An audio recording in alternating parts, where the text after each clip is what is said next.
Welcome back to SEO in Action. This is episode 5, and today we are talking about speed. In episode 4, we made sure Google can find your pages and keep them, which was the foundation.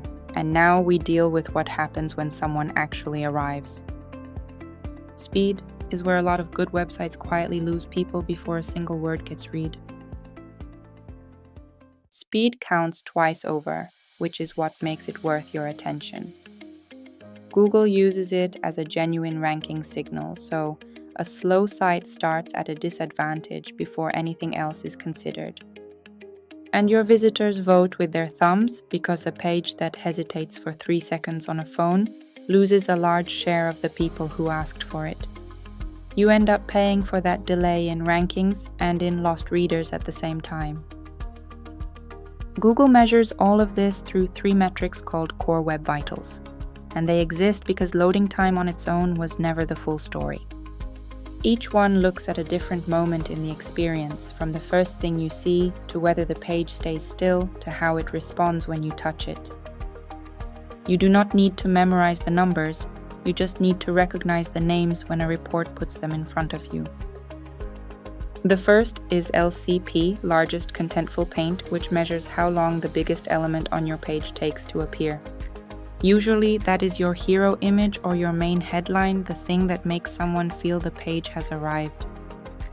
And Google wants that inside 2.5 seconds, and when your LCP is poor, the culprit is almost always an oversized image sitting at the top of the page. The second is CLS, Cumulative Layout Shift, and you already know this one by feel.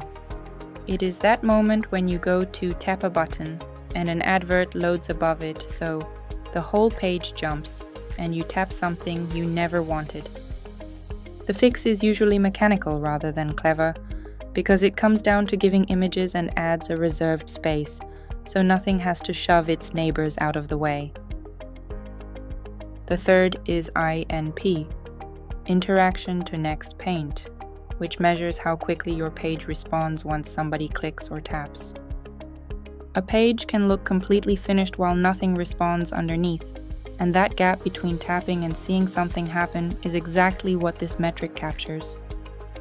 Heavy scripts are the usual cause here, which is why plugin housekeeping matters more than most people realize. You check all 3 in one place and it is free at pagespeed.web.dev. Paste your address and Google scores your page for mobile and for desktop, then hands you a list of what to fix in priority order. Look at the mobile score first because that is the version Google ranks you on, and it is almost always the harsher of the two. So, when we audit a slow website, the same handful of causes turn up again and again, and images lead the list most of the time. Somebody uploads a 4 megabyte photo straight from a phone into a space that needed 80 kilobytes, and the browser downloads all of it before showing anything. This is the one you can genuinely fix yourself today by resizing, compressing, and saving them as WebP, exactly as we covered in episode 3.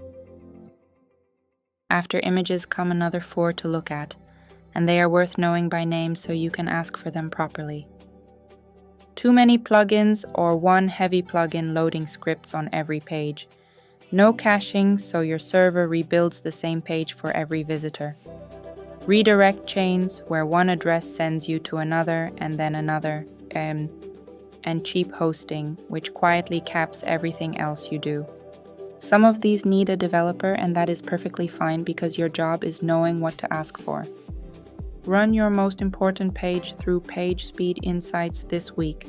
Look at the mobile score and start with the images, because that alone moves more sites than anything else on the list. In episode 6, we close this pillar with mobile, security, and the overall health of your site, along with the full technical checklist. And everything is in the book at your SEOebook.com, and I will see you there.